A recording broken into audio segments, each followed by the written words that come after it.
ఇక మీద అతను లోపలికి వస్తే నువ్వు కూడా బయటికి వెళ్ళిపోతావు.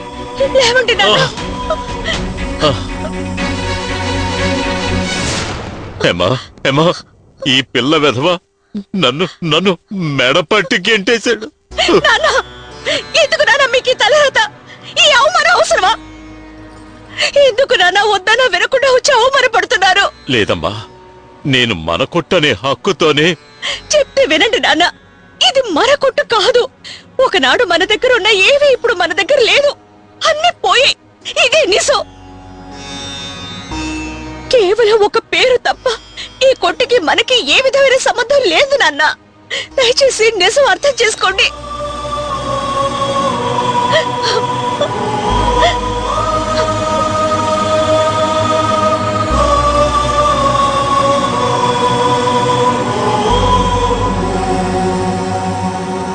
అమ్మా హేమ, నేను పెట్టిన మొదటి కొట్టమ్మా.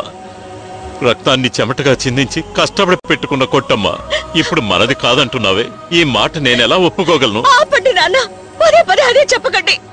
మీరు ప్రారంభించిన ఇప్పుడు అది రంగారావు గారి కొట్టు. ఇప్పుడు మీరు ఓనర్ కాదు నాన్న. ఇదే కొట్లో జీతానికి పనిచేస్తున్న సాధారణ హేమలత తండ్రి మీరు, అంతే. ఇది మనసులో ఉంచుకోండి. ఇకపై ఇటువైపు రాకండి. నా కళ్ళ ముందు ఇలా అవమానపడుతుంటే చూస్తూ భరించలేను నాన్న. నువ్వేం దిగులు పడకమ్మా, వాడిదేముంది? నేను అన్నమయ్యనమ్మా, మళ్ళీ తప్పకుండా వస్తాను. పాత అన్నమయ్యగా వచ్చి ఇదే కొట్టే యజమానిగా కూర్చుంటాను.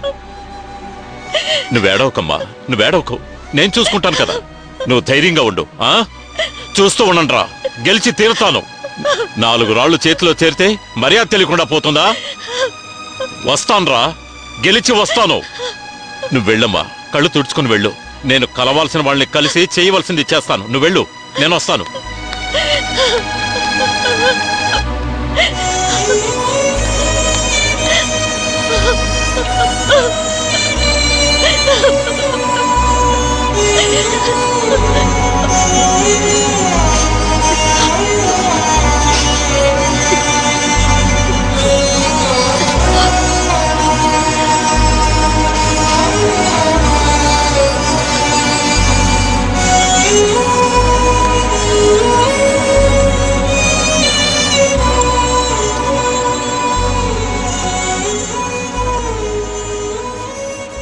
హేమా, నేను చెప్తున్నాను తప్పుగా అనుకోకు.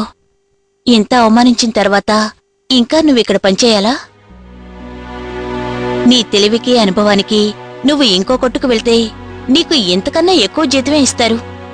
అదొదిలేసి ఆ అశోక్ చేత ఇలా రోజూ మాటలు పడుతూ కష్టపడాలా? సొంత కొట్లోనే ఓ వర్కర్లా పనిచేయడం నీకు కష్టంగా లేదా? లేదు ప్రియా, ఇంకెక్కడో వర్కర్గా ఉండడం కన్నా మా కొట్లోనే పనిచేయడం నాకు సంతోషమే. ఏమంటున్నావే? ఈ కొట్టు మా కుటుంబానికి ఒక చిహ్నం, గౌరవం. దీన్ని విడిపించుకోవాలి. మళ్ళీ ఈ కొట్టుకి మా నాన్నని యజమాని చేసి చూసుకోవాలి. పోయిన గౌరవం, మర్యాద అన్నిటినీ సంపాదించుకోవాలి. అదే నా కోరిక, లక్ష్యం అండి. వినడానికి బాగానే ఉంది, కానీ ఆల్రెడీ నీకున్న 3 చెల్లెళ్ళని, మీ అమ్మని నాన్నని నువ్వే కదా పోషిస్తున్నావు. 2 చెల్లెళ్ళు చదువుకుంటున్నారు, ఇంకో చెల్లి అమాయకురాలు. వాళ్ల భవిష్యత్తుకి నువ్వే ఒక దారి చూడాలి. ఈ పరిస్థితుల్లో నెలకి 10,000 జీతం తీసుకునే నువ్వు దీన్ని విడిపించడం కుదురుతుందా? కుదురుతుంది, కుదరాలి. నా జీతం 10,000 కావచ్చు, కాని నా మనసులో ఉన్న నమ్మకం, ధైర్యం కోట్ల విలువ చేస్తాయి. బతికి చెడిన వేదన్ని రోజు అనుభవించి మనసులో పెద్ద పట్టుదల్ని ఏర్పరచుకున్నాను. తప్పకుండా నా కళ నెరవేరుతుంది. ఎప్పుడు ఎలా అని ఇప్పుడు చెప్పలేను, కాని త్వరలోనే నేను విడిపించి తీరుతాను. దిగులు పడకో, దేవుడు నీకు తోడుగా ఉంటాడు.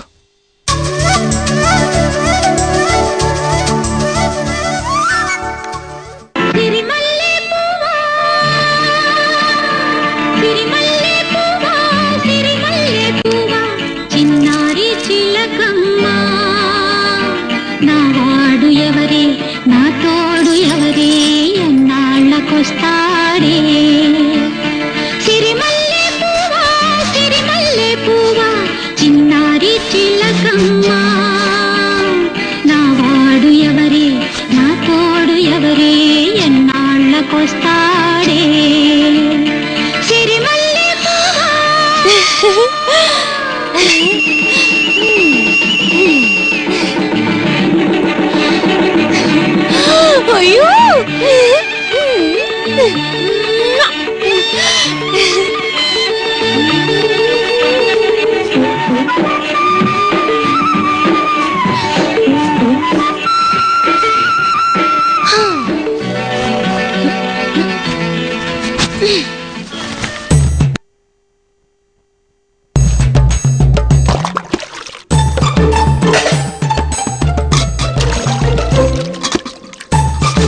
ఏమి అంట్లు తోమడానికి ఎందుకే ఇంత అలంకారం?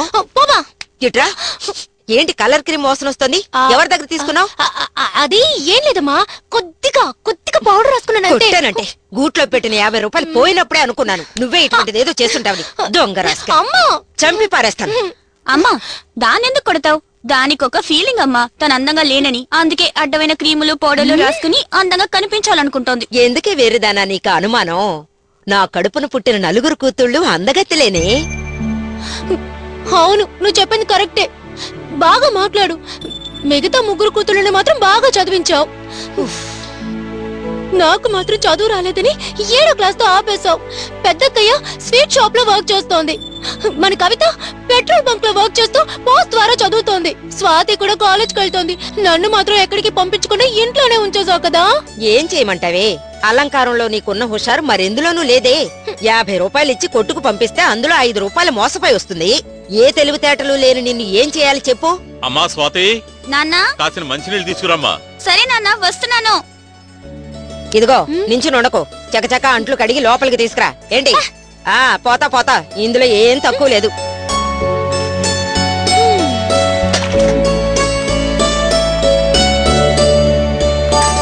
ఇదిగోండి నాన్న. ఏమిటి ఆశ్చర్యంగా ఉంది? మామూలుగా ఈ టైంలో మీరు ఇంట్లో ఉండరే, బయటికి ఎక్కడికి వెళ్ళలేదా? వెళ్లాల్సిందమ్మా, ఢిల్లీకి వెళ్లాల్సింది. అంతలో ఆ పిల్ల వెధవ అంతా చెడగొట్టాడు. ఎవరి గురించి అంటున్నారు? ఇంకెవరు? ఆ అశోకే. ఎప్పట్లాగే ఈ రోజు కొట్టుకు వెళ్లి అవమానపడొచ్చారు. ఏంటి నాన్న, అక్క మిమ్మల్ని షాప్ కి రావద్దని చెప్పింది కదా, ఎందుకు అక్కడికి వెళ్ళి అవమానపడతారు? ఏం మాట్లాడుతున్నావురా? అది మన కొట్టు, నేను పెట్టిన కొట్టు. లోనుకి రాసిచ్చానే తప్ప అమ్మలేదు. చూసుకుంటానురా. మాట్లాడాల్సిన వాళ్ళతో మాట్లాడాను. త్వరలోనే లోన్ వస్తుంది. అప్పుడు చూడు, బ్రహ్మాండంగా అందరూ ముక్కున వేలేసుకునేలా ఒక కొట్టు ఓపెన్ చేసి సిటీలో స్వీట్ షాప్ అంటే అది అన్నమయ్యదే అని ట్రేడ్ మార్క్ క్రియేట్ చేసి చూపిస్తాను చూడు.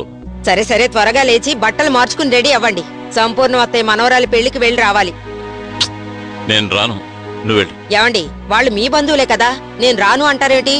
అర్థం చేసుకో మీనాక్షి, నేనిప్పుడు మునుపట్లాగా లేను. కొన్నేళ్లకు ముందు నేను కారులోంచి దిగితే మండపం మొత్తం లేచి నుంచుని దండం పెట్టేవాళ్ళు. మండపం వాచ్మ్యాన్ కూడా దండం పెట్టడం. పెళ్లికి వెళ్తే 5,000, 10,000 చదివించడం అలవాటైన వాడిని నేను. ఇప్పుడు 5 రూపాయలు కూడా చేతిలో లేకుండా నేనెక్కడికి రాను. వెళ్ళు.